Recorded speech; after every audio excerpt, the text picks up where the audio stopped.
To add an IPC, press Monitor. Press Monitoring IPC. Press Add IPC. Set device info.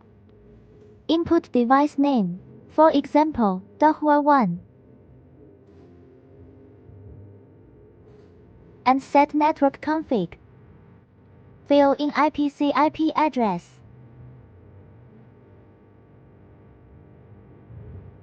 And confirm device password.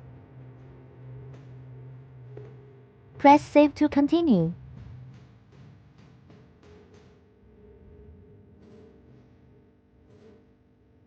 Now we need to link IPC with VTO. IPC could provide more monitoring perspective during the call. It is important for the resident's safety. Go to Monitor, Monitoring VTO. Press Link IPC. Find the added IPC.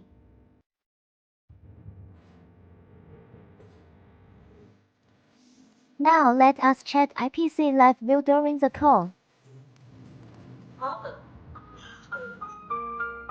Press Switch to IPC live view.